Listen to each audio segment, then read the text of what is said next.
Now to Australia, where they're facing those massive fires. Welcome to the 77th Annual Golden Globe Awards.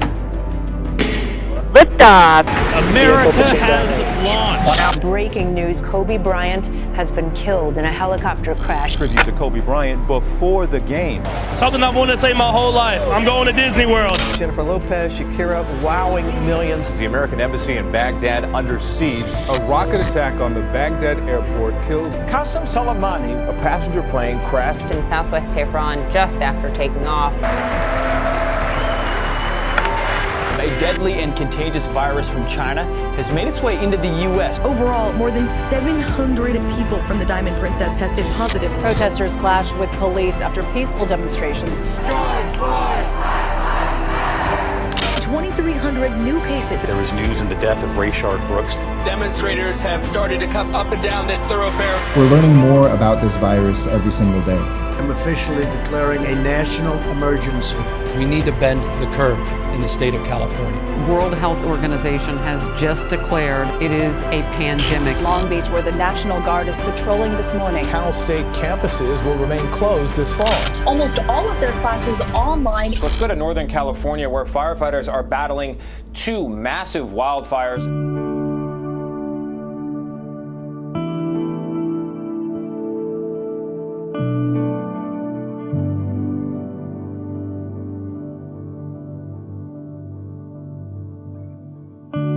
My friends, let us not forget that we are involved in a serious social revolution. Those who have said be patient and wait, we must say that we cannot be patient.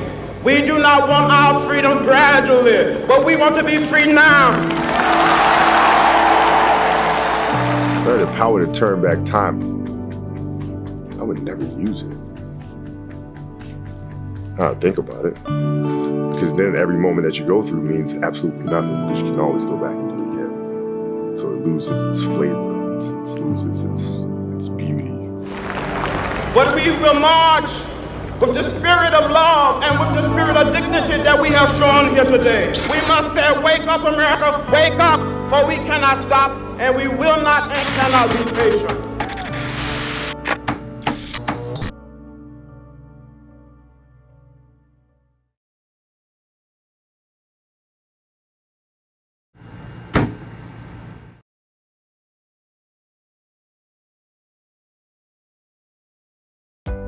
Hello and welcome to College Day 2020, virtual style.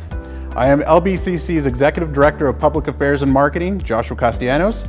As you've just been reminded, it's been a tough year so far. But the good news is that we're together today. We're excited to start a new academic year with all the challenges ahead, and we always kick it off with College Day.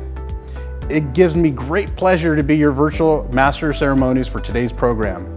We have an informative morning schedule, so whether or not you've had your coffee, you're in your pajamas, or your back to school outfit, sit back, get comfortable, perhaps grab a notepad and pen, because we have updates and information you'll want to remember as we get ready for classes to begin on Monday. We've got two amazing keynote speakers today, Dr. Jennifer Taylor Mendoza and Professor Jeremy Wallace, co-authors of the book Minding the Obligation Gap in Community Colleges and Beyond, Theory and Practice in Achieving Educational Equity. Our first speaker is someone many of you know, and someone I hope the rest of you have the privilege to meet in the future. She is one of the most respected leaders in the city of Long Beach and within the state when it comes to economic development. After 20 years at LBCC, she retired in 2017 as our Executive Vice President of College Advancement and Economic Development. This past March, she graciously agreed to take the leadership reins as Long Beach City College seeks a new superintendent president. Colleagues, please welcome our interim superintendent president, Luann Bynum. Good morning, everyone, and welcome to College Day 2020. As with our virtual commencement ceremony this past June for the class of 2020, we're breaking new ground at LBCC with our first College Day held remotely. We're getting good at this, right? Look what you've done. Thousands of courses moved online in mere days. Hundreds of you are now certified to teach online. For every challenge that has popped up, from face masks and laptops to tech support for our new virtual school day, I have seen people rolling up their sleeves together to strategize, problem solve, and then take action. You already know that fall semester, except for some essential labs, will be taught online, as will winter. And we still aren't sure what will happen this spring semester.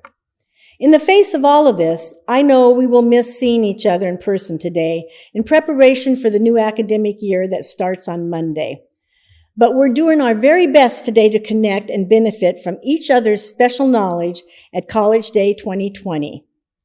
In the days, weeks, and months ahead, we hope that you'll continue to stay connected, collaborating on new ways to teach and learn while sharing messages of solidarity through Skype, Zoom, text messages, and maybe even phone calls. There is so much we need to learn from one another and put into action. As I've said before, although we're apart in these uncertain times, together we stand strong. I think it's safe to say that none of us could have predicted what's happened during the past few months and the intensity of our challenges moving forward. We've been through a lot, no doubt about it, and I have nothing but praise for your rapid response to all the challenges on our doorstep right now. The worldwide pandemic that continues to surge, greatly affecting all of our lives. The change in campus leadership. Our country's protest against police brutality and racial injustice. And to top it all off, we're looking at a state budget challenge. But you know what? During the 20 years I've worked here, and the nearly 95 years our college has served this community, our faculty, staff, and student leaders have met and bested any challenge we faced in order to do what we do best, provide valuable opportunities through education for students of all ages. And that means all of our students. We not only welcome everyone who wants to learn, we join our city and statewide community college system in protecting each individual's equal right to learn. Our Board of Trustees approved a resolution for a framework for reconciliation in support of the Black community, and all of you will be engaged in its development. And because of our board's leadership and our responsibility to respond to our community, our theme for this year's College Day is Our Time is Now, Building Pathways to Full Equity and Inclusion. We can't undo centuries of racism, but we can make changes here at the college, and that's what we are all determined to do. Ultimately, everyone has the right to feel welcomed, respected, safe, and given the opportunity to live the best life possible. It's our duty as a college to contribute to that aspiration. Each of you has contributed to the progress we have made and will make to meet all of these challenges. And I have relied heavily on the college's amazing leadership team. I know that you do too. Say hello to our vice presidents, Dr. Kathleen Scott, Executive Vice President, Academic Affairs, Dr. Mike Munoz, Vice President, Student Services, Marlene Drinkwine, Vice President, Business Services, Jean Duran, Vice President, Human Resources. You'll be hearing from Dr. Scott a little later when she introduces our keynote speakers. Finally, I want to individually acknowledge our Long Beach Community College District Board of Trustees who have worked so hard to help us navigate these times. Board of Trustee, President Vivian Malauulu. Vice President Uduak Joe Intuck. Trustee, Dr. Virginia Baxter. Trustee, Douglas Otto. Trustee, Sunny Zia, and Student Trustee, Jenna Jimenez.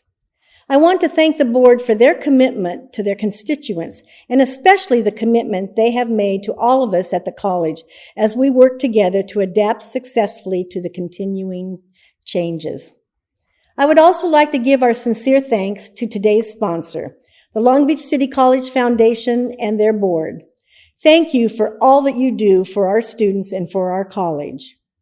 And to each of you attending College Day 2020, I know this is a different format, but today's agenda is packed full of what you need to know for fall. Thanks to everyone who is participating today, and a big hats off to our College Day committee who made this remote magic possible. You all are an amazing team, and we are in this together. Thank you, and go Vikings! This next person is always someone who brings in the energy, so get ready for Vivian Malauulu. For the past year, she has served as the president of our Long Beach Community College District Board of Trustees. She is a passionate voice for our students and our community. Colleagues, give a Viking good morning to Board of Trustees President Vivian Malauulu. Welcome to College Day 2020. Do you remember College Day 2019? 1 year ago, we were wearing costumes to celebrate being at College Day on the Pacific Coast campus. We were all explorers. Remember, I was Rosie the Riveter. And how could you forget Dr. Scott's costume? She was Dora the Explorer. Flash forward to today. How much our priorities have changed since then. 2020 has truly put a spotlight on how incredible Long Beach City College really is. Our LBCC Village rose to the occasion and developed plans on how to respond, protect, and proceed to meet our mission of providing academic excellence through high-quality education programs and support services to our very diverse community. I must call to attention the stalwart team of administrators that we have here at LBCC. The vice presidents, in the midst of transition, took the reins and made smart decisions quickly and efficiently when it was time to move classes online in the spring. I also want to thank faculty, deans, directors, managers, and our classified staff. Everyone did a tremendous job. Can't forget talking about our interim superintendent president, Luann Bynum. She truly stepped up when we needed her and her leadership. She's been a great leader during these unprecedented times, and I am so grateful that we were able to pull her out of retirement to return to what she considers her home, LBCC. Our students are amazing. Many of our students, without their own computers, without internet services in their home, or without even homes for that matter, our resourceful students sought assistance from LBCC, and we were able to help however we could by providing laptops on loan. But some of these students were still able to, on their own, create study groups on Zoom. I know of students who drove around in their cars looking for Wi-Fi so they could attend classes remotely. The resilience of our students just blows me away, and I hope that we can continue to assist them. When we gather for College Day in 2021, I know that we will all look back on 2020 as a time when we all came together. We met challenges head on. We developed creative and innovative ways to teach. We provided services in support of our campus community. And we did it effectively and together. Thank you all so much. Keep up the great work in 2021. This school year will be just as amazing as you are. Throughout today's event, you'll hear greetings from some familiar faces, our campus leadership. Please welcome Cesar Fierro, Academic Senate President Jerry Florence, and Cece Sadler, the Classified Senate President. My name is Cesar Manuel Fierro. I'm the current Associate Student Body President of Long Beach City College, and I just wanted to show my gratitude to all our faculty members and staff. You guys do an amazing job, and the fact that you guys are planning out lessons ahead of time, you guys are learning a new concept, especially transitioning to online. I know that is a huge difference for our faculty members, and I also just wanted to show my gratitude that I appreciate all the hard work that you guys have done for us. Hi, I'm Jerry Florence, and I'm very proud to be serving as the Academic Senate President. This will be a fall semester like no other in the history of Long Beach City College. True, we face unprecedented challenges. However, the Senate is ready to stand with each of you as we give our students an outstanding academic year. We'll be Viking strong. Classified are here in the good times and the difficult times. We pull knowledge from 400 plus members with information, assistance, and support, listening to concerns, and trying to solve problems for students and faculty alike. We are committed to the mission of the college and share in the values to be purposeful, nurturing, respectful, focused, and connected in all that we do. We call on the classified body to be the partner the college needs to create lasting and meaningful change. On behalf of the Classified Senate, stay safe and be well. In early March, the reality of COVID-19 hit Long Beach City College, and we were in the middle of a leadership transition. But these next 4 speakers truly stepped up to the plate. They were forward-thinking activators with the safety of our students always at the forefront of their decisions. Please welcome our vice presidents. Let's start with Executive Vice President of Academic Affairs, Dr. Kathy Scott. Take it away, Dr. Scott. Good morning. I am Dr. Kathy Scott, Executive Vice President, Academic Affairs. Welcome back, everyone. I wish that I could see you all in person. I need to start this update by looking at the work that has been done over the past few months. Over 600 faculty have been trained to teach online since March. 140 suspended spring health sciences and trades labs were brought back over the summer to allow students to complete in accordance with city health orders. This served as a model for us for this fall. The fall schedule was completely redone with hours of work on the part of many. The workforce development area has been managing the CARES Act funding to support online instruction. Approximately 600 distance ed addenda have been completed for our courses far in advance of the Chancellor's Office deadline. Faculty in hard-to-convert areas such as the science labs and studio and performing arts have worked tirelessly to be creative, to tape demonstrations, and to distribute supplies for students. The library and student success centers have creatively figured out how to bring services and reference text material to our students working remotely. And almost 60 faculty went through our 3rd cultural curriculum audit this summer, bringing the total number of trained faculty to over 120. Other colleges throughout the state are looking at our audit as a model. Going forward, this is work that must be scaled, and we ask those who have been trained to work with faculty in their departments. I am grateful to the leadership and support of the Academic Senate, the Faculty Association, CHI, the Classified Senate, AFT, and the Management Association, and of course, the work of all departments and schools. We know that many of you continue to experience your own challenges associated with coronavirus. Thank you for everything you are doing in spite of or in addition to it all. We are back and much better prepared at this point. It is a fall like any other fall, but in many ways it is also very different. Firstly, this has to be a time of reckoning and serious reflection, both for all of us individually as well as institutionally. 82% of our students are students of color, and we have serious gaps.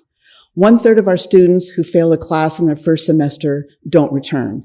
Nearly 1 in 2, 50% of our African American students do not pass our classes. While there are many factors involved in these numbers, these are our equity gaps and our opportunity gaps and our pedagogical gaps. And we can and have to re-envision much of what we do. With equity at the forefront, we must and will continue the work of the institution. Guided pathways, department planning, preparing for accreditation, and for us in instruction, a focus on student learning outcomes within what will be challenging budget times. And challenges for many of our students, many of whom would not be online if they had a choice. We know that 68% of our students do not have a quiet place to study. Many are sharing a family computer. Many have food and housing insecurity. Some don't have a webcam or stable internet connection. We ask that you remain mindful of their situations. For fall, we ask faculty where you can, be flexible with due dates. Offer low-stakes early assignments to help students gain confidence. Encourage students to do the Quest training, possibly giving them extra credit. Communicate regularly and often with students. Intrusive communication. Do check-ins to see how students are. The tremendous successes we have made to be prepared for this fall are because of you. Congratulations and thank you for everything you have done. This will be an interesting and I am hopeful, successful semester for all of us and our students. Thank you very much and go Vikings. Hi, my name is Mike Munoz and I have the great privilege of serving as the Vice President of Student Services here at Long Beach City College. I want to start by thanking the amazing staff, counselors, administrators, and student assistants that have worked tirelessly to transition our services to a remote format and who continue to provide the highest level of Viking service and care to our students. I'm pleased to share with you some of the key highlights and accomplishments in the student services area. We have increased the number of degrees conferred in spring 2020 by 258 degrees when we compare them to spring 2019. I want to thank the Enrollment Services team for processing these record numbers of degrees applicants. We also have increased the number of federal Pell Grants by 2,222 students in the 2019-20 school year. This represents over $5 million in additional grant aid to students. I want to thank the amazing financial aid team for their hard work. Also, in efforts to support our students during this crisis, we have distributed over $3.2 million to close to 7,000 students in spring 2020 and an additional 2,281 students for summer 2020. Also, to support our students during this crisis, we have distributed over $3.2 million to close to 7,000 students in spring 2020 and an additional 2,281 students for summer 2020.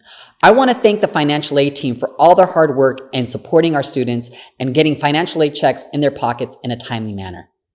In the area of counseling and student support services, I want to acknowledge the hard work of our counselors. There have been over 4,500 counseling contacts since we went remote in March 2020. This vital service has been transitioned fully online via Cranium Cafe. In the area of student equity, we have been busy launching the Emergency Student Aid Application Program.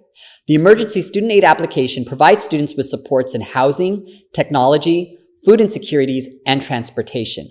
Over 3,500 students have submitted an application in the spring semester, with over 300 students being provided with a laptop or Chromebook and over 300 students being provided with a Long Beach Transit Bus Pass as part of our Strong Beach Bus Pass program. And now some updates for our Viking athletic program. The California Community College Athletic Association announced recently that all fall 2020 sports will be moved to the spring 2021 semester. Student athletes for fall sports will now condition in the fall and will compete during the spring with a shortened season. Some 2019-2020 season highlights include football and men's and women's water polo were conference champions. Football won a bowl game and men's water polo lost a close game in the state championship final. Go Vikings! Finally, in the area of student affairs, over 3,000 students were provided with groceries through our Viking Grab and Go grocery distribution since March 27th. We've also provided grocery gift cards to over 100 students struggling with food insecurities. I want to thank the Student Affairs team for their amazing work in making our Viking Grab and Go a huge success. We know that this pandemic and recent racial injustices faced by our African American community has weighed heavily on our students. In supporting our students with mental health needs, our mental health clinicians have reached out to over 230 students in need of mental health supports since we transitioned remotely. Our mental health clinicians, in partnership with Student Affairs and Counseling, have hosted Healing Circles, a brave space for students to process and share the impacts of racial injustice and racism. Student Services will continue through the fall semester to implement intentional anti-racist strategies and practices throughout all of Student Services. In closing, I want to personally express my deep gratitude to the entire Viking community. I know how hard this pandemic and current events has been on all of us, especially our students. Please take care of yourselves and know that the work you do makes a difference in the lives of our students. Go Vikings! Hello, I'm Marlene Drinkwine, Vice President of Business Services. I want to recognize all our incredible team members in administrative and business services who have worked so collaboratively with team members from all areas of the college to ensure the health and safety of the entire LBCC community during the COVID-19 crisis. I also want to thank and acknowledge all the essential personnel who have been on site making sure that our campus is safe and maintained and our college continues operations. As Administrative and Business Services looks towards the next year, we anticipate many successes as well as some challenges to overcome. Our primary focus is on ensuring we are well prepared to keep our students, faculty, and staff safe and healthy when essential labs resume in the fall. We are also focused on improving the support for online courses and remote working. This includes improving at-home delivery of critical supplies, making sure appropriate technology is available, improving online business processes, and finding creative solutions for the very difficult challenges we face. Our bond construction program hasn't slowed and is actually more active than ever. Building J, the auditorium, is nearly complete.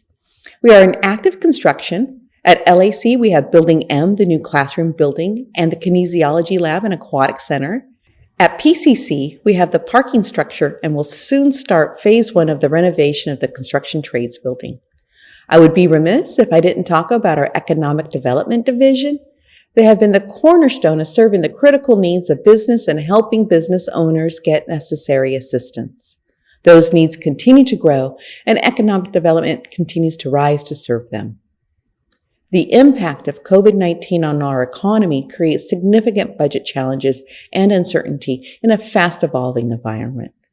Our priority remains to support the excellent programs and services we offer to our students. I'm confident we can maintain our fiscal solvency while doing so. I look forward to the next year. I'm honored to work with such dedicated colleagues who have more than proven their ability to manage all that may come our way. Go Vikings! It's a privilege to be here as your colleague, friend, and fellow Viking. As we embark on a new school year in this crazy and unique time, our mission remains the same. We serve our students.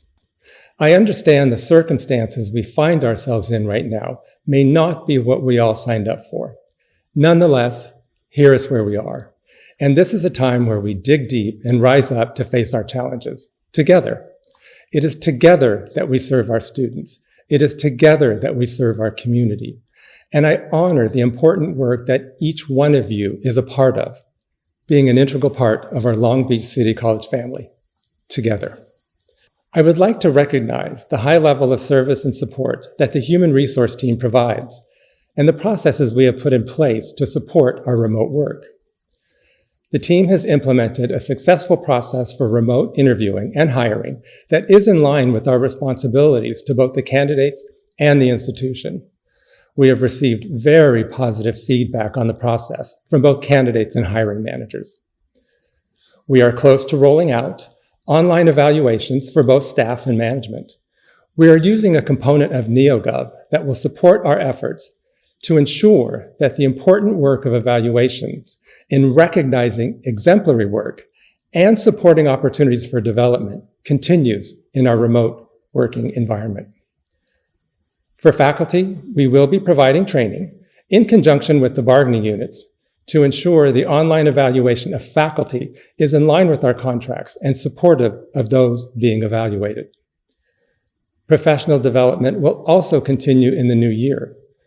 We are transitioning these efforts to an online process whereby different topics can be delivered as a series or broken out by topic should a manager want to train their staff themselves. We will have a wide range of trainings, ranging from implicit bias to giving and receiving feedback, among others. We just concluded negotiations with our full-time faculty and classified bargaining units. I so appreciate the honest, direct, and collaborative conversations I have with those groups and their leadership. It is a great feeling to start the year with completed contracts. All of this is due to the creative and dedicated work of the HR team, along with the collaboration of our college staff, management, and faculty. Thank you for that. I am grateful. We serve our students through a shared vision. Sometimes our visions take a little more time than others to align. Ultimately, though, I have nothing but confidence that our visions of equity and inclusion, when motivated by serving our students, community, and each other, will always find a common thread. That thread is recognizing we are, at our heart, a publicly funded, publicly facing organization with a deep commitment to supporting the success of our students. I appreciate everyone's adaptability in finding ways to work remotely and still provide an exceptional level of service. From our faculty who guide our students, to the staff that ensures everything runs smoothly, and to the management team, thank you, and continue the great collaboration our college is known for. I honor each of you. I honor your commitment, firstly, to yourselves, that each one of you is here for the right reason, with that reason being service. that we are committed to developing into the most authentic version of ourselves so that each of us is an example to our students of what is possible when we use our voices, our efforts, and our work to ensure that each of us and each of our students have the opportunity to realize the highest level of their potential. So realize yours and go Vikings. Next up, let's hear from the leaders of our campus constituencies from the unions, hourly faculty, and the Management Association. Colleagues, please welcome Faculty Association President Diana Ogamachi. This College Day will be a little different, just as these past 5 months have been a little different. But what is not different is the amazing effort that all of you have exhibited in your response to the pandemic. I want to personally take this opportunity to thank all of you, our family at Long Beach City College, for everything you've done to make this a safe environment and some place that we could be proud to say we work. From the Faculty Association, I would like to say thank you to you all for continuing services for our students and others. As Duke Ellington said, a problem is a chance for us to do our best. I want to thank you because in these last few months, you have all really done your best, and I know you will continue to do your best. Hi, I'm Robert Rometta, the Classified AFT Union President. I wanted to welcome everyone today. This is 2020 College Day, and it's just an amazing year for us. It's going to be something new for everyone. We have the pandemic going, we got people working from home, we got people working on campus, some students here, most are not, but we're going to do our best to get as many people through the program as possible to graduate, and all of us are going to try to stay as safe as possible and work as well as we can with the district so we can all be safe. Hi, I'm Curtis Williams. I'm the new CHI president representing the part-time faculty. We look forward to seeing you in College Day. We're glad that you're able to attend. There's going to be lots of interesting things happening this semester, and we're glad that you're part of it, and we're looking forward to things being better in the future. Thank you very much for being part of Long Beach City College. I'm honored to serve as the president of the LBCC Management Association, along with my fellow board members, Vice President Dana Fries from Workforce Development, Treasurer Margaret Antonia Palomares from CalWorks and Student Services, Secretary Stacy Toda in Public Affairs and Marketing, and past President Dr. Hussam Kashu from Online Learning and Educational Technology.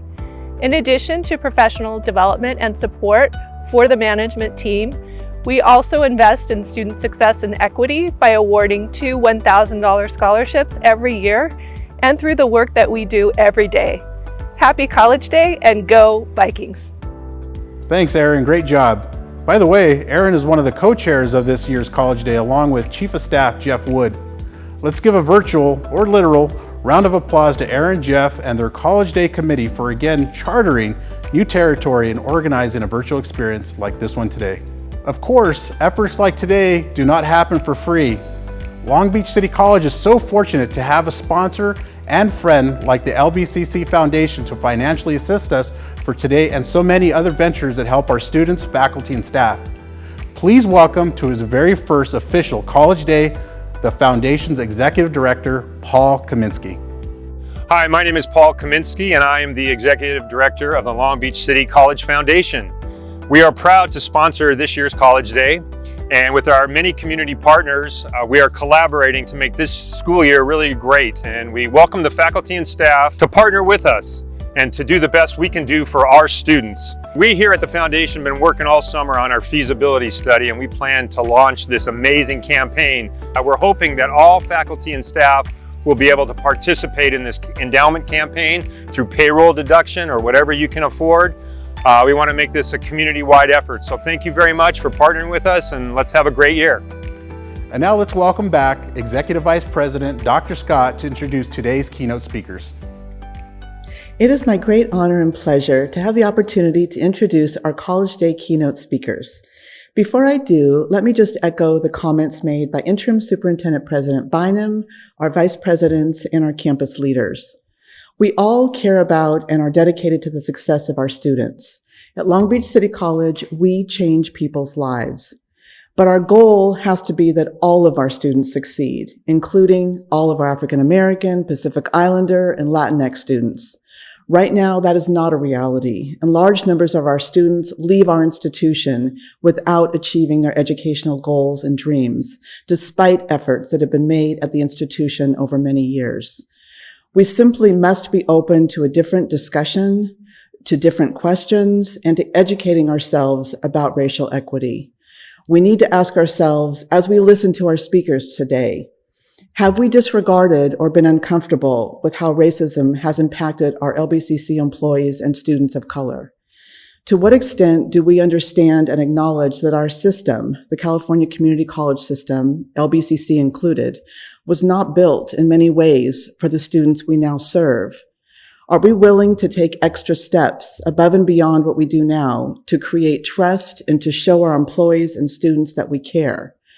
Are we willing to work and learn about social justice together, as our two speakers have done, one an administrator, one a faculty member, and give people the space and understanding to make mistakes along the way? I don't know the answers to these questions, but I hope that these and similar topics are ones that we are willing to take on this year. Dr. Jennifer Taylor Mendoza is the Vice President of Instruction at Skyline College, an educator with over 20 years of higher education experience, 18 years in the community college system, as a classified professional, tenured faculty member, director, dean, and vice president. She is continually inspired by the brilliance, power, and endless potential of community college students. Dr. Taylor Mendoza recently co-authored Minding the Obligation Gap in Community Colleges, Theory and Practice in Achieving Educational Equity.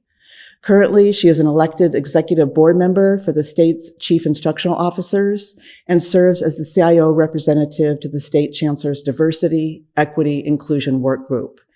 She also chairs the newly formed CIO Diversity, Equity, and Inclusion Committee. A proud alumna of El Camino College, she holds a BA in psychology from California State University, Los Angeles, an MS in counseling from California State University, Northridge, and a PhD in education from Claremont Graduate University. Jeremy Wallace is an associate professor of English at College of San Mateo, CSM, in San Mateo, California. He has written and presented widely on race, educational equity, and social justice in community colleges, and he is a co-author of the book Minding the Obligation Gap, Striving for Equity in Community Colleges and Beyond, and the forthcoming book, The White Educator's Guide to Equity, a social justice manual for community colleges. Jeremy received his master's in English from Notre Dame de Moore University and his post-secondary teaching credentials from San Francisco State University. Please join me in welcoming our keynote speakers, Dr. Jennifer Taylor Mendoza and Professor Jeremy Wallace. So hello, Long Beach City College, faculty, students, classified professionals, and administrators. Thank you for inviting Professor Jeremy Wallace and I to share the morning with you and start the dialogue as LBCC begins the journey to better understand what it means to become an anti-racist institution. I also want to thank Interim President Dr. Luann Bynum for her commitment to having and inspiring brave conversations this fall semester and beyond. Before we get started, let me acknowledge Dr. Kathy Scott. Thank you so much, Dr. Scott, for that wonderful introduction. And Dr. Wendy Conan for the support in coordinating our visit and helping us become more familiar with the campus community. I love LBCC. I was born in Inglewood and raised in the South Bay. I am a proud alumna of El Camino College, and I know the communities you serve. Thank you for your work. Let me begin by saying that I realized some years ago our shared obligation as community college educators to serve all students. Recognizing my obligation ultimately became a personal call to action for me. In a practical way, I have realized my obligation by actively transforming policies and rethinking my college's position in relation to the students and the communities we serve. And so the obligation puts the onus on educational leaders to make change. Student leadership, faculty leadership, classified professionals, administrators, department chairs, coordinators in all service areas and departments have the responsibility to lead. And I am confident all of you have the ability to do this work. In Minding the Obligation Gap, the book, we moved away from the achievement gap, which puts the responsibility on the student for their achievement or lack of achievement. And we move away from the opportunity gap, which puts the responsibility on the student to jump over hurdles to reach the opportunity. An equity gap identifies a problem, but no one knows who's responsible or who's even affected. The obligation gap makes us responsible. It's our obligation. The gaps only exist because of the systems we put in place or have been around since we came on the scene. Also, let's be clear. We need to move away from sanitized language that obscures students' lived realities. We might, for example, review our college-wide demographic data, taking into consideration success and persistence rates to identify disproportionately impacted populations within our student body. Take a second. What are we really trying to say? What we should say simply is our institutions is failing students of color, period. By definition, the obligation cap calls out the institution, not the student, to be the prime agent of change. The gap necessitates acts of genuine care and calls out civic consciousness predicted on justice. Recognizing our obligation puts the onus on us to reimagine systems of liberation, intentional reform combined with support to bring about this transformational change. In understanding our obligation, we must understand the importance of common understandings and definitions. Defining roles, reforming language, and common ground are essential to beginning this work. We can talk about theories of change and important concepts, but we need leadership to help institutions reach common understandings and definition, which is the foundation to transformational change. So, as a community, we have to come to terms with what does racist mean? What does it mean to be an anti-racist institution? When we say things are equitable, what does it mean to be inequitable? When we talk about students feeling feelings of exclusion or feeling inclusion, what does that mean? For the institution, college leadership needs to consciously articulate the definitions of terms so that all can help lead in shaping policies, procedures, and practices. It is greatly important to establish board goals, policy, mission statement, value statements, and related college planning documents informed by an anti-racist framework. I want to read an excerpt from Ibram X. Kendi's How to Be an Anti-Racist book. Kendi says, definitions anchor us in principle. This is not a light point.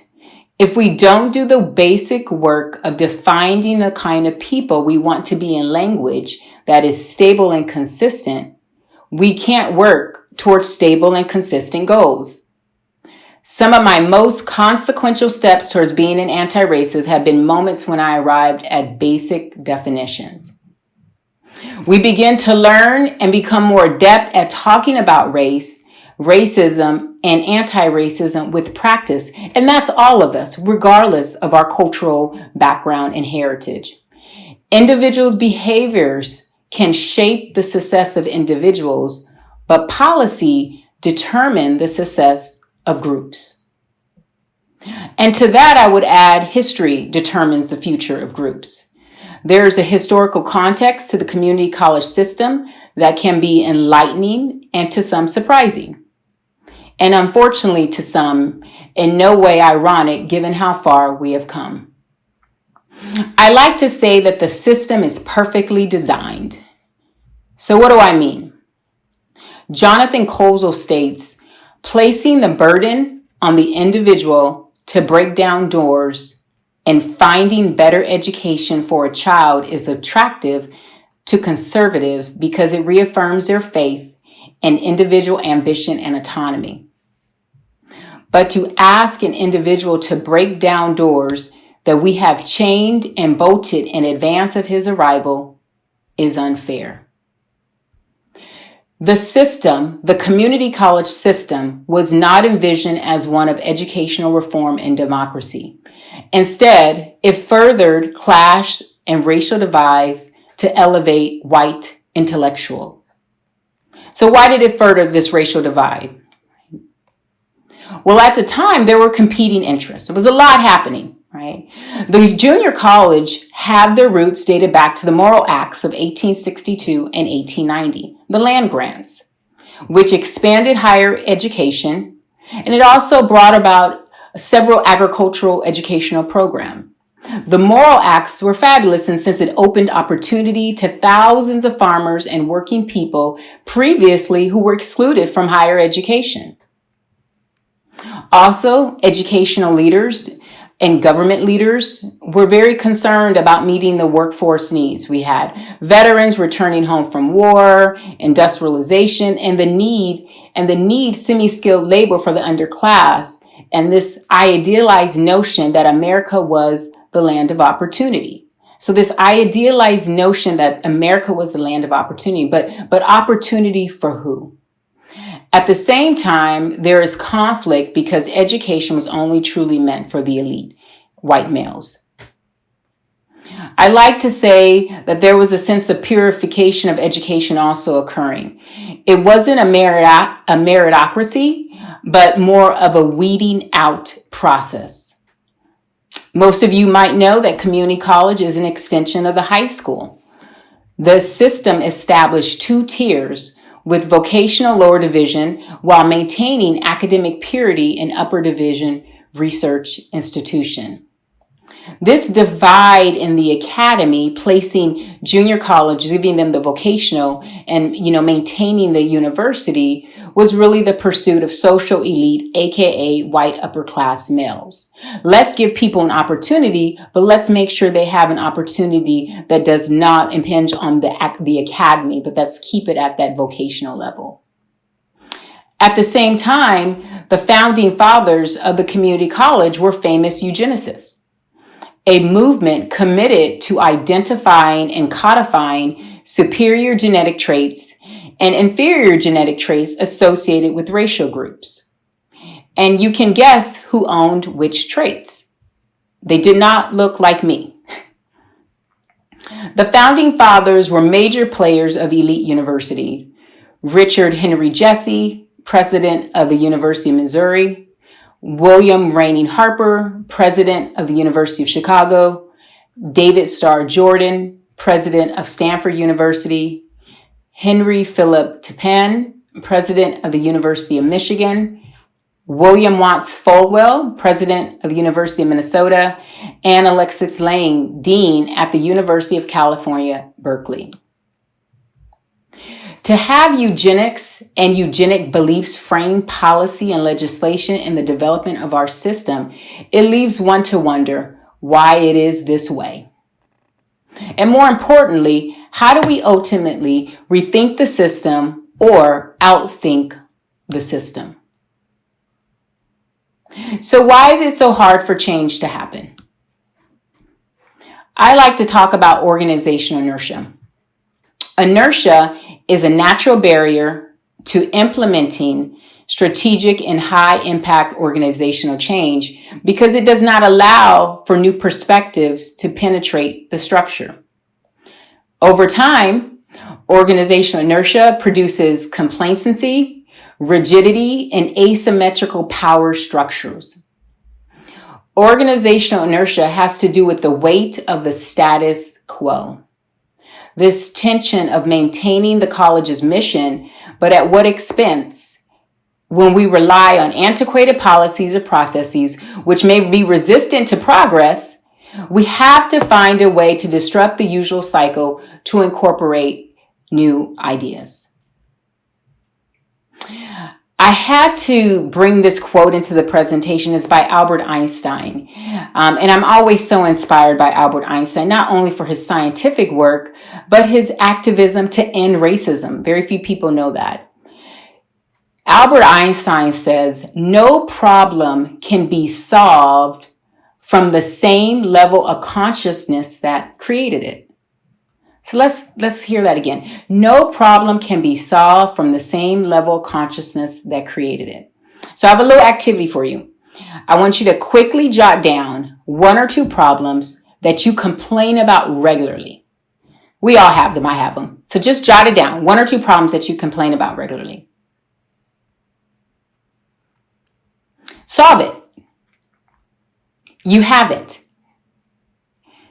And you haven't because you can't solve the same problem with the same level of consciousness. You have to reframe the problem, or you have to be willing to look at expertise or research and bring in new information. And this is exactly what Albert Einstein meant. The community college is comprised of formal attributes like administrative structures and curriculum, and informal interactions like attitude and norms between faculty, staff, and students. Tension between individuals and organization is multifaceted. This can be viewed as cultural text, where educators can explore the manner in which students' experiences are shaped by institutional factors. In order for new consciousness to be created, we need to account for the diverse experience that students bring to the institutions. So how do we begin to reconstruct the community college? Institutions must see themselves as cultural texts. Cultural texts are those objects, actions, and behaviors that reveal cultural meaning. If we read and analyze our institution as cultural texts, what does the institutional culture assume? So for example, in a classroom, we might see desks aligned in a row, very neatly, facing the front of the room where the single instructor is meant to stand and lecture or dispense knowledge. This is a very traditional lecture model. And also, what about traditional course policies? For instance, no late assignments, or even larger scale testing procedures, or institutional scale space allocation across campus. Institutions have their own historical cultures and information that's specific to the classroom or college policies that dictate our values. How might we better position the classroom or institutional policies to accommodate students' cultural values? And now also, I'd like to talk about epistemological disruption. This is how we rethink and evaluate policies and practices to take into account how institutional knowledge is constructed as individuals engage with and within the organization.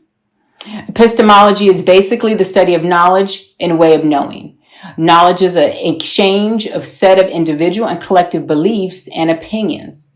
To disrupt, you need to create space for listening and discussion. And that's why I'm so excited about Dr. Bynum's approach this semester to really involve the community in active and intentional conversations. Also, part of this, the noble purpose is to reflect on your own sphere of influence. So something to think about throughout your day-to-day. What impact, no matter how large or small, can you make today? No matter how large or small. Think about that. In order to do this work, we must think differently. There are three main practical tenets underpinning the concept of the obligation gap: genuine care, civic consciousness, and brave leadership. Genuine care establishes a baseline of cultural competency and fluency. And we think about cultural proficiency and literacy. This is not for just non-people of color. This is for everyone. I constantly have to stay engaged in the literature to improve my cultural competence. Just because I'm an African American woman doesn't mean I know it all, right? And so this is for everybody. We need to understand who our students are and where they come from. We need to understand the history of race and racism in higher education and not pretend that it does not exist. We need to provide opportunity for institutional reflection and dialogue that leads towards action and change. Also, a component of genuine care is fostering the belief by all that students possess the brilliance and limitless potential. We must believe in the students that we're serving in the communities that are surrounding the college. Also, empathy. As Michelle Obama reminds us during her speech at the Democratic National Convention, the ability to walk in someone else's shoes, the recognition that someone else's experience has value too. So I'll say that again, empathy. We must have the ability to walk in someone else's shoes, the recognition that someone else's experiences has value too. Civic consciousness. I like to say we can measure the health of a society by how it cares for its most vulnerable citizens. In most cases, the elderly, and it's our children, right? How are we doing taking care of our elderly and children? Civic consciousness brings understanding and awareness of oneself and the reality of others. It believes and values above all else in the common good. And what do I mean about the common good? The common good is responsible to the campus community it serves, and it holds all members of the institution accountable. So no more blaming one area, one department for this or that, but everybody's accountable for the well-being of others. Also, civic consciousness really talks about sort of this Freirean perspective that all human beings have the vocation through although each person is unique, to always be evolving, to become more fully human, right? We're not perfect. We're constantly growing, we're changing, we're adapting. And so it's important that when we're talking about civic consciousness, we understand that being human is a process, and that allows for us to have the grace and patience with each other as we're moving through. We are always in a state of continual improvement. Brave leadership. Brave leadership names disparities and shares accountability. You have to be willing to identify the areas of the institution that are working and areas that are not working so well and hold each other accountable. Brave leadership also promotes an equity agenda in administrator, staff, and faculty hiring and evaluation. And I look forward to my colleague, Professor Wallace, talking more in depth about this. We also, brave leadership, you have to have a mission, a purpose, and a vision designed to inspire change in others and move the campus towards transformation. Also, brave leadership understands the psychological cost to silence. And yes, being silent, there is a cost to it. So many times I've heard, well, let's just wait till that person retires, before we can make this change, or let's just hold off because so-and-so won't be willing to do this. So we'll have to do this to go this direction. Silence is deadly. Remember, leadership does not change who you are. It reveals who you are.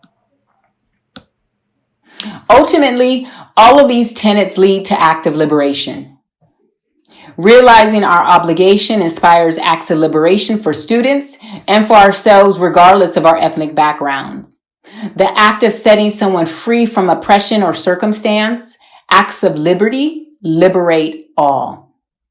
For non-people of color, it could be liberation from bias, guilt, uncertainty, even insecurity. For students, liberation from self-doubt and fear and shame and anger. As we transition to Professor Jeremy Wallace, I would like to leave you with a passage by the Honorable, Inspirational, and late John Lewis. Take a long, hard look down the road you will have to travel once you have made a commitment to work for change. Know that this transformation will not happen right away. Change often takes time. It rarely happens all at once. In the movement, we didn't know how history would play itself out.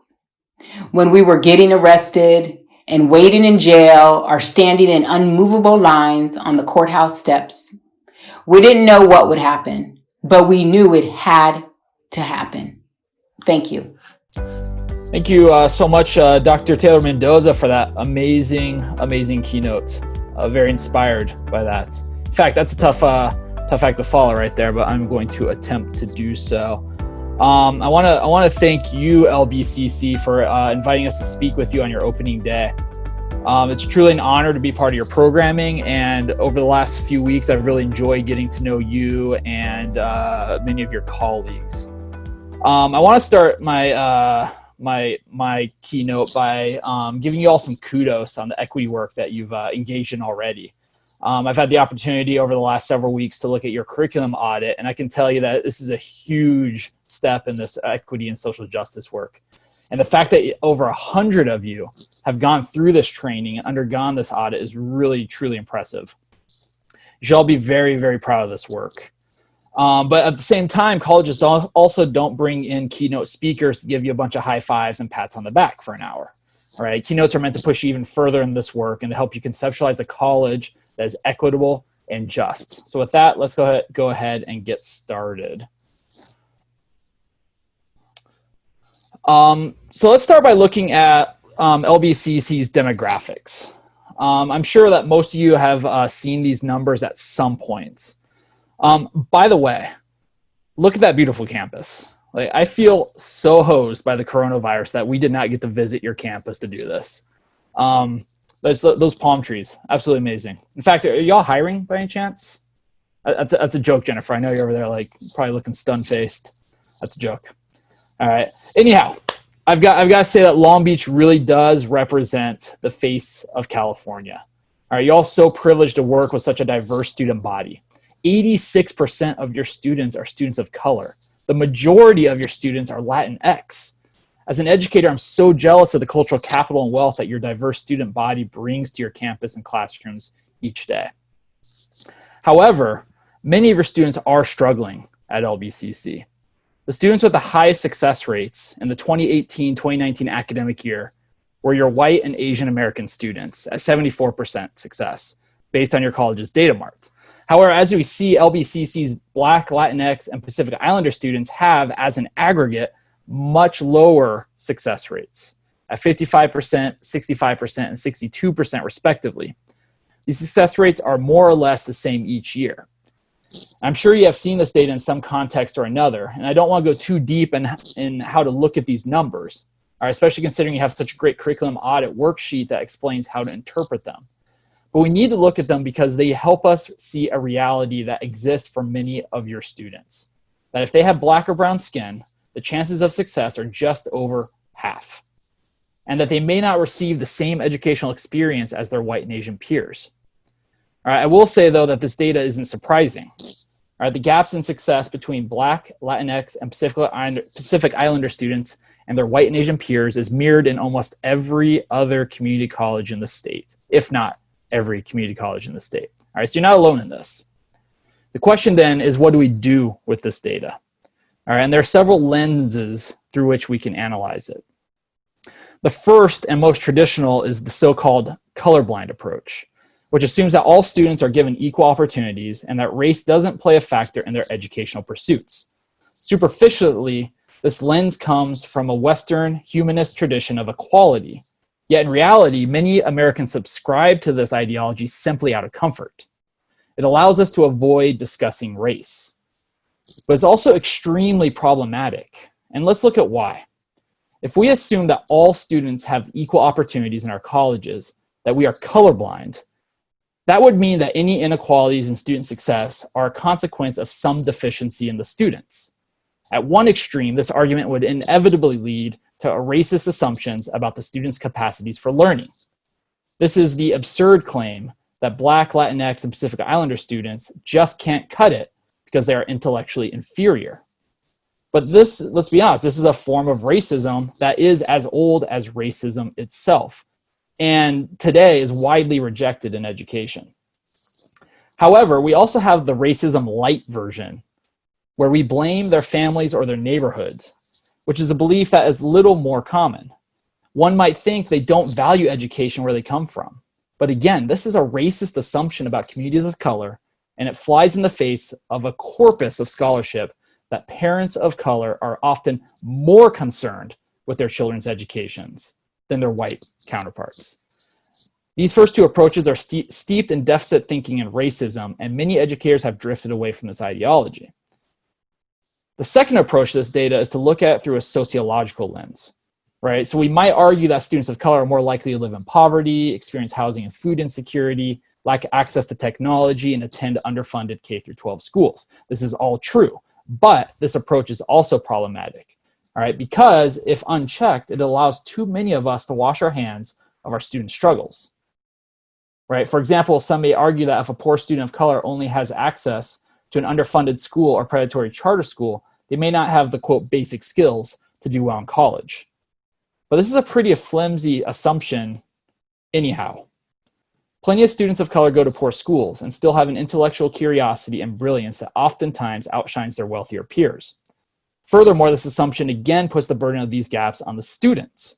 As community college educators, are we comfortable with knowing that our students have been underserved by our K-12 schools while still teaching to only the most prepared and well-resourced students? All right, this is where the obligation comes in. We have a responsibility to not only support all our students and to give them the tools and resources they need to succeed, but we are also obligated to look at our institution and to dismantle any policies or structures that are creating barriers to our students of color and other minoritized students. This is what equity means. And also, just on a quick side note, I think we're starting to see more and more research, including in a study that I did with my colleague, Dr. Frederick Gaines, that shows that our middle income and wealthy students of color are struggling also. All right, so there is definitely something going on in our institutions that goes beyond economics and poverty. So to be clear, the problem doesn't lie with our students. It lies with the institutions that have failed to serve them. And as mentioned a few moments ago, we can't change their experiences in the K-12 system, nor can we change their experiences with other community colleges. We can only change our own institutions. But in order to do this, we need to diagnose the problem, which is a culture of power that acts as a veil and foundation for white supremacy. All right, this definitely needs a little unpacking. All right, this move to name inequity and to bring white supremacy out of the shadows helps us to see the invisible culture of power that exists in our community colleges. The culture of power was coined by Lisa Delpit, who is the author of seminal texts like Other People's Children and Multiplication is for White People. And in particular, in her ethnography of African American and Native American graduate students and educators, she found that the profession of teaching was highly regulated by invisible norms. All right, and just to I don't want to go too deep into the research, but in some instances, for example, teachers of color were told by their white colleagues that their strategies and pedagogies when working with students of color were wrong or ineffective. All right, and so Delpit in this ethnography identified 5 components of the culture of power. The first one is issues of power are enacted in classrooms, which includes how the developers of curriculum determine the view of the world presented. The second one, there are codes or rules for participating in power. That is, there is a culture of power. Third, the rules of the culture of power are a reflection of the rules of the culture of those who have power. 4, If you are not already a participant in the culture of power, being told explicitly the rules of that culture makes acquiring power easier. 5, those with power are frequently least aware of, or at least willing to acknowledge, its existence. Those with less power are often most aware of its existence. So I say this because LBCC is an old institution. If I'm correct, it was founded in 1927, which makes it almost as old as my own college, College of San Mateo, which was founded in 1922. So each of our colleges are coming up on their centennials. And as Dr. Taylor Mendoza just taught us, higher education, including community colleges, was never meant for our students of color, all right, which includes, in this case, both of our colleges, both of which were founded decades before the Civil Rights Acts.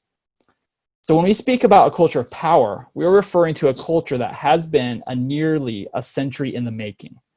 This is a lot of tradition to contend with, and it is a culture that is, as Delpit argues, based on the values of the faculty, staff, and administration that have worked at LBCC for the past, or in the past 93 years. All right, so read between the lines, white folks.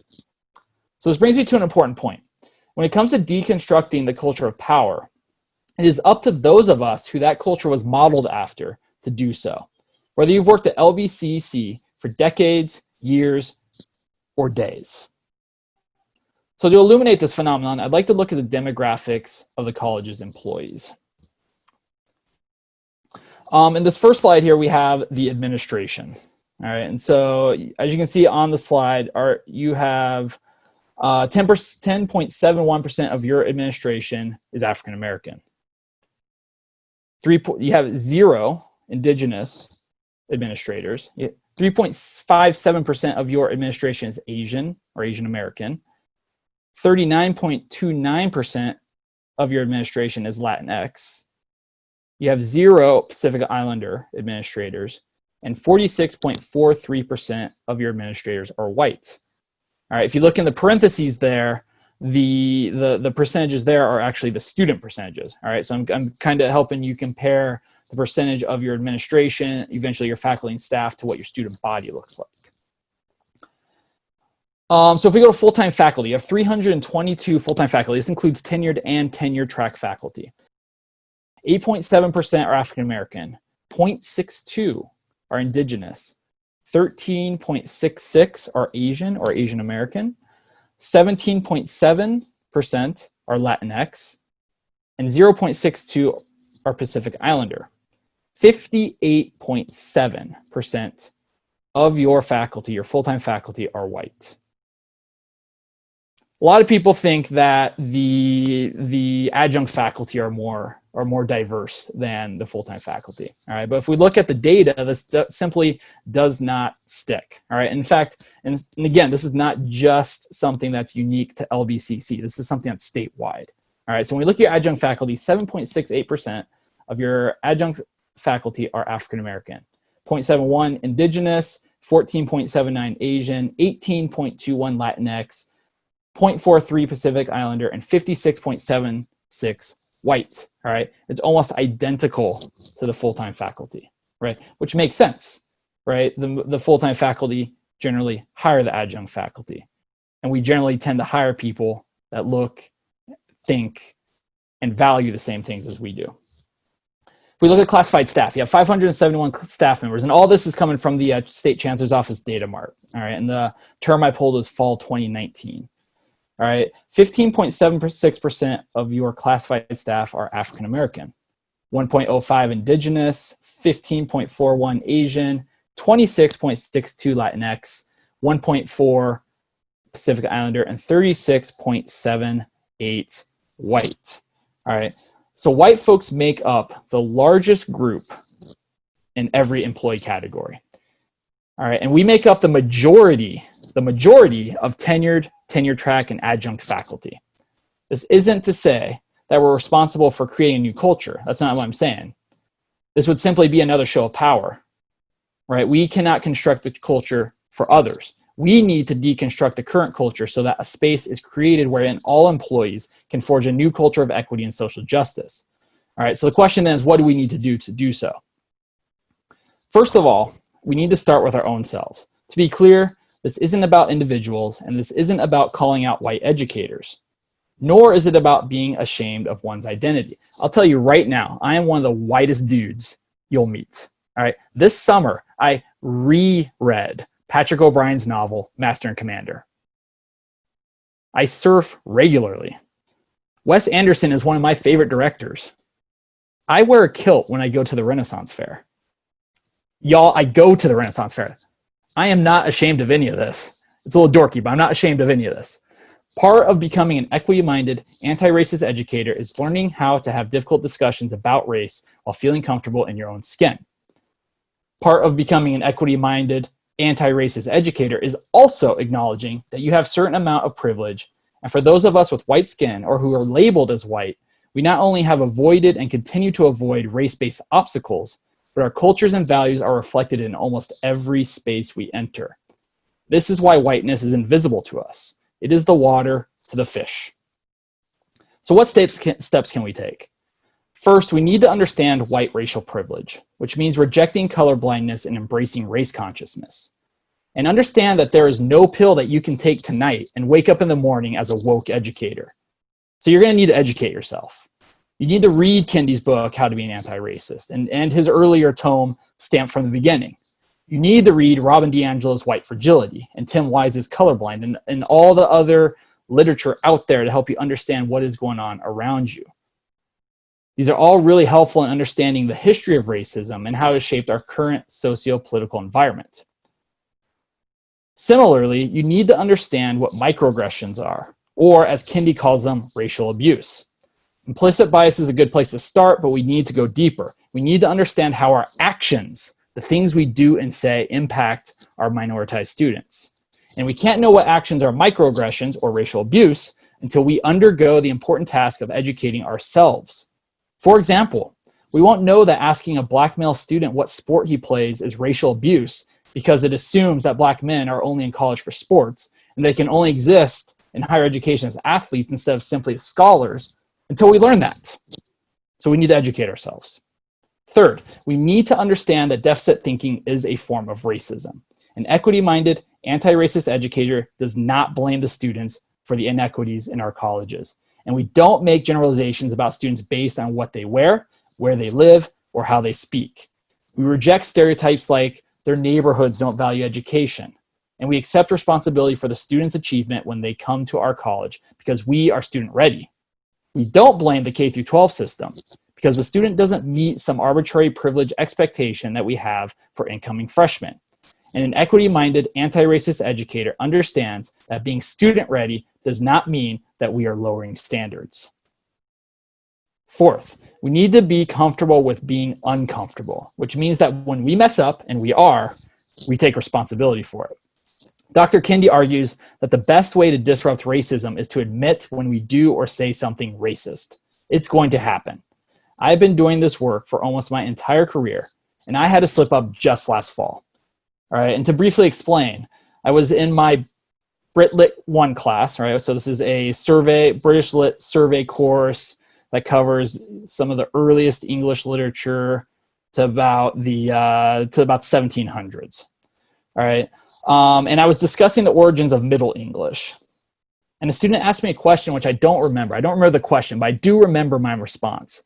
And my response was something like, all languages can be traced back to Germanic and Latin. All right, this is obviously very, very untrue and extremely Eurocentric, or at least Western Eurocentric. The point is, I realized right after I said that I had messed up. And I told my students that I had messed up. And I told them why I had messed up. And it gave us a chance to talk about the normalization of whiteness in Standard English. And the students appreciated the candor. Right? We had a really good conversation, and I even had some of my Asian American students who were appreciative of the conversation, right? Which was good because I had essentially just erased their entire ancestral language in one comment. Finally, become an ally. All right, this means getting your own self in order and then joining the fight for liberation. There are 2 points I want you to think about in becoming an ally. First, you need to understand that your colleagues and students of color have no obligation to educate you or speak about race and racism in institutional or academic spaces, or any space that you occupy. I had a colleague recently who pointed out to my Senate that folks of color have been educating white folks for decades, even centuries. We just haven't been listening. Luckily for us, the literature and scholarship is out there waiting for us. We just gotta go dive in there and educate ourselves. Second, our colleagues and students of color aren't obligated to let us into their spaces. So I recommend getting your house in order. Like Dr. Taylor Mendoza mentioned, we need to focus on our spheres of influence, which means if you're on the curriculum committee, get to work on changing the curriculum approval process. If you are a professor, get to work on your curriculum and pedagogy. If you work at admissions, start breaking down identity-based barriers in your department. If you work in the C-suites, start thinking about your policies around budget development, hiring, etc. Start working on your spheres of influence. Ultimately, we need to get to a place where we are reimagining our college through a lens of equity and justice. But this requires us to see where the systemic inequities are occurring and how colleges uphold whiteness, Eurocentric epistemologies, and white supremacy. In a pivotal critical race theory legal study, Richard Delgado and Jean Stefanschik scrutinized how dominant case law reproduced itself within the Library of Congress cataloging system, which they said, quote, replicates pre-existing ideas, thoughts, and approaches. So for Delgado and Stefanschik, the triple helix, as they called it, in an allusion to the replication of DNA, was comprised of the Library of Congress subject heading system, the index to legal periodicals, and the West Digest system. These three systems, quote, enable the current system to replicate itself endlessly, easily, and painlessly. Their categories mirror precedent and existing law. They all facilitate traditional legal thought and constrain novel approaches to the law, end quote.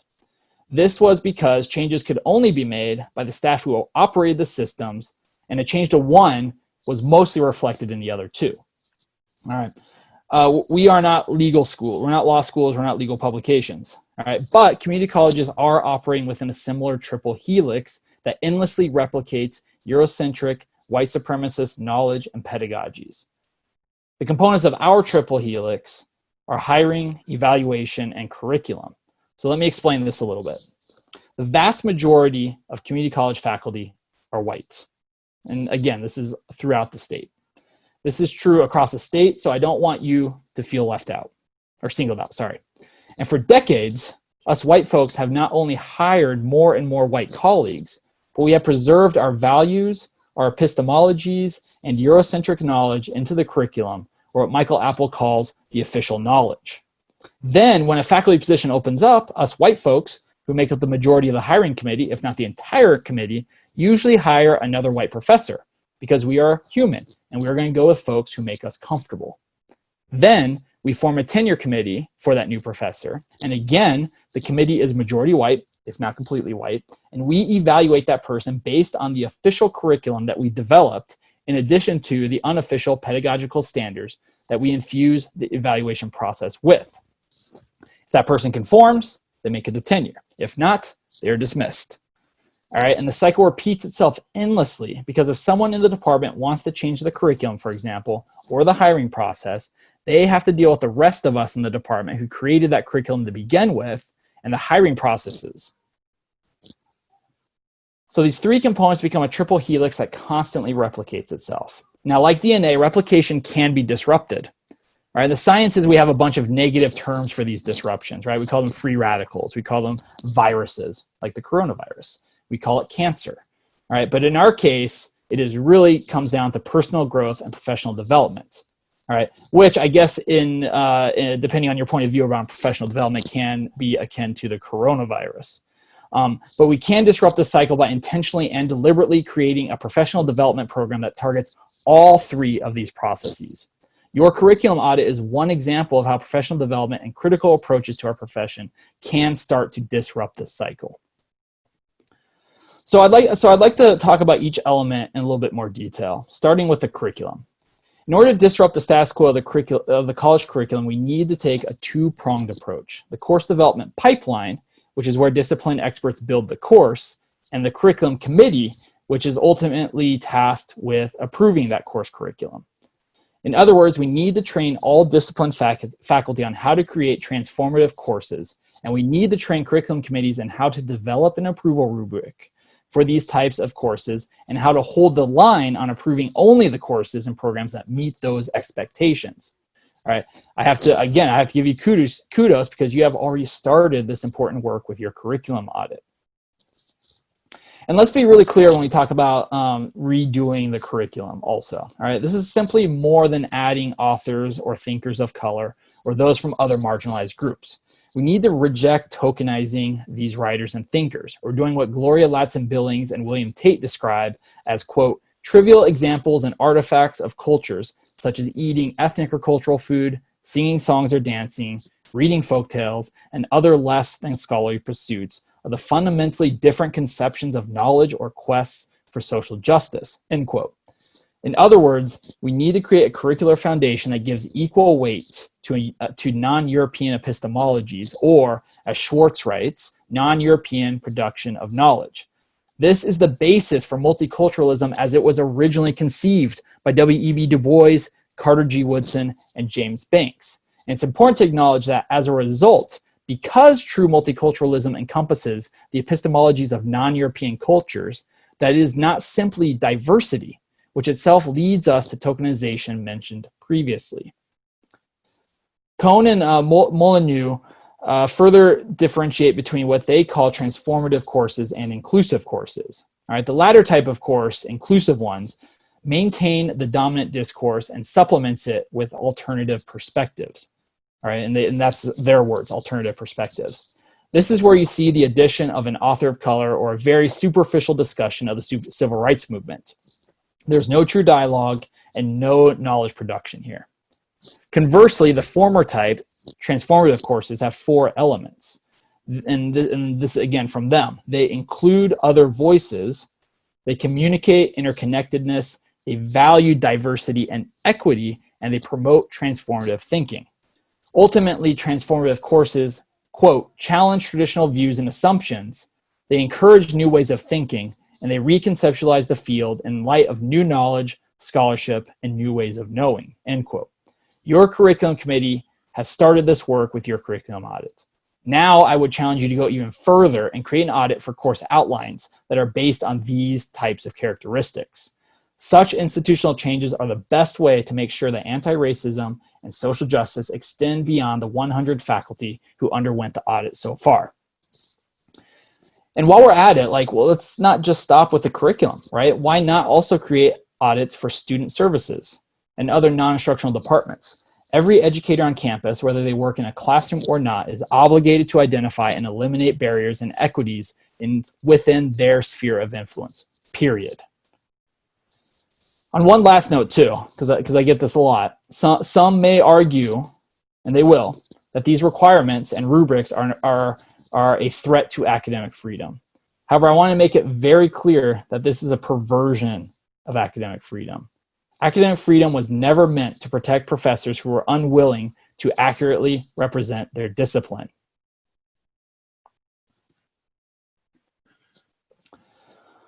So let's move on. Let's move on to hiring. So on this slide, I have 2 sets of numbers for you. All right, the ones on again, this is basically the same exact slide I just gave you.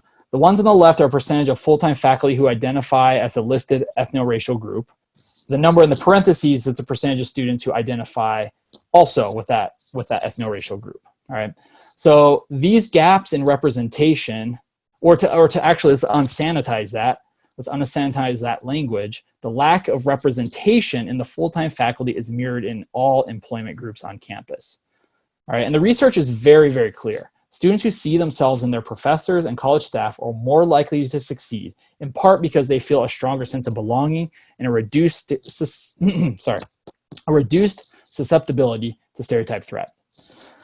Every constituency on campus needs to come together amongst themselves and as a larger group to revise the entire process from recruitment to job offer. Here are a few ideas for you to consider as you go through this process. Reevaluate and revise the job announcement. I'd recommend actually just deleting the entire thing and starting over. All right, and starting over with a new vision and new objectives that are based in equity and social justice. Rethink recruitment efforts. Where do the job announcements go after you write them? Even if they are sent out broadly, this doesn't address the obligation gaps, right? Because when we send those job announcements out, we're waiting for folks to come to us to find that job announcement. All right, leaders who choose to act on their obligation to justice are more proactive. So they go out and find the applicants they're looking for. They don't wait for them to see that job announcement. Work with local graduate schools, identify adjuncts from within and without, and treat the process with the seriousness that it deserves. The person you hire will likely be with you for decades. You might also consider an application workshop. All right, getting a job in academia is an extremely complicated process. All right, it is more complicated than any interview or application process that your applicants are going to go through in the private sector, and probably even in other public sectors. All right, so you might want to think about hosting annual workshops that help potential applicants with applications, with their CVs, with navigating this labyrinthine process and campus. All right, you might want to help them with the interview, mock interviews, mock questions, and so on. All right, and recruit for these workshops as intentionally as you would for the position itself. You also need to provide orientations and professional development. All right, because once hired, you should make the faculty go through some kind of onboarding process that's going to familiarize them with the campus, and as well as their colleagues and the students. Require all new hires to go through equity training programs. Make this training a condition of employment and put it in their contracts. And of course, support faculty of color after they are hired. All right, as you saw from the statistics, they are entering a space where they are underrepresented, isolated, and often the target of micro and macroaggressions from both students and colleagues. Make sure that they have a support network that includes mentors and a supportive evaluation committee. All right, and speaking of evaluations, all right, we also need to rethink the evaluation procedures for faculty, staff, and administrators. All right, which are, if we're honest, meant to maintain the status quo. All right, in this case, Eurocentric curriculum and pedagogies and white supremacist knowledge and beliefs. Evaluations have never been designed to encourage innovation. At the most fundamental level, for faculty, they are meant to ensure that the evaluee is sticking to the curriculum and pedagogical practices of the department and college. Recently, I had a colleague who, because we're doing the same exact thing at my district right now, talking about hiring, talking about evaluations, and one of my colleagues very astutely noted that evaluations are simply legal documents, right? They're human resource documents, right? They are essentially meant to make sure that all evaluees are evaluated using the same process so that our HR department can avoid lawsuits, right? They can't and won't rock the boat as they are currently written. And just to kind of give you a very quick example of how this works, I'd like to just briefly share an experience I had in my own tenure review. All right, because when early in my career I was teaching in learning communities for minoritized students, and my curriculum was very diverse as a result. All right, my tenure committee was not diverse. All right, and so essentially what happened is that I was reprimanded for this curriculum. All right, and just to kind of give you a couple of examples, in the actual official paperwork that I was given, it stated in my evaluation documents that I was encouraged, quote, encouraged to use a variety of reading materials and writing prompts on themes other than those of exclusively social justice issues. All right, furthermore, my tenure committee wrote, quote, genocide, racism, and slavery are fine topics, but students get no warning that my classes explore nothing but these topics, right? And that's kind of like setting aside the fact that I was teaching a learning community where students did know. But anyways, we have to ask ourselves is what students are they worried about learning about racism, slavery, and genocide, right? Unofficially, when we met in person, the stuff that didn't go in the paperwork, I was told that I needed more Emily Dickinson in my class, and that my texts written after the 1950s about inequities were too limiting for our students. I was told that my failure to change my curriculum would result in the termination of my contract. Okay, and I say this because I'm a white dude. I just told you I'm the whitest dude you're going to meet. All right, and if I have to sit through that type of evaluation, I cannot imagine what my colleagues of color are going through. All right, because now they're dealing with stereotype threat, overgeneralizations, stereotypes of their colleagues, right? So the process needs to be completely wiped out, all right, because the foundation is faulty, right? If we think about all of these processes like a house, right, we're not just changing the windows or the roof. We're not just putting in a brand new refrigerator, right? We need to tear down the whole house and replace that foundation because, again, as Dr. Taylor Mendoza has taught us, that foundation is built on eugenics and white supremacy. And I'll conclude that piece by saying that it's really cool. I was able to sit in a meeting with your union representatives, and it sounds like they're pretty willing to have these conversations. And so I would definitely encourage you to start attending your union meetings and having conversations about these evaluation procedures. Finally, I want to kind of emphasize the importance of collaboration and governance, right? Because when we think about the 4 constituencies on campus, right, and the leadership within those constituencies, that's really what's going to drive institutional change, all right? So it really does require faculty, staff, administration, and students to come together to figure out what the vision is for the college and then to become leaders within their constituencies to drive change, all right? And let me tell you, the students are going to be your most powerful allies and assets. Our students, and I met your student body president, right? Our students are brilliant people, all right? I think that the coolest part about this work, though, is that collectively we have the power to make the changes that we're talking about. All right, we have the power to make the changes that are going to provide a more inclusive, equitable, and transformative college for our students. All right, in almost every way, we are our own obstacle. The only thing standing between us and that socially just institution that we see over the horizon is us. All right, and then in the rare instance where it might be the state chancellor's office or Title V, like the state chancellor's office is on board with all this too, right? And so this is where we have to start advocating.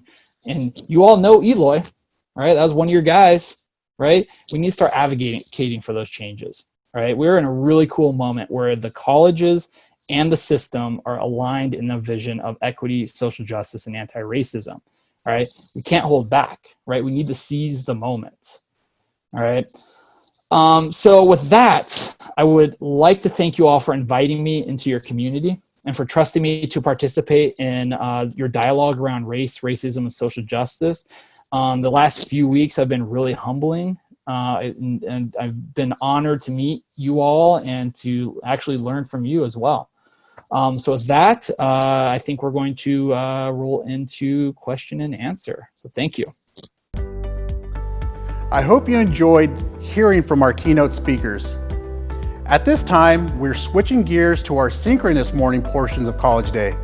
Please click on the link provided in the College Day agenda to participate in the live questions and answers portion with Dr. Taylor Mendoza and Professor Wallace. We hope you found our program enlightening, interesting, and inspirational to begin a very unique academic year. Stay safe, everybody, and of course, go Vikings!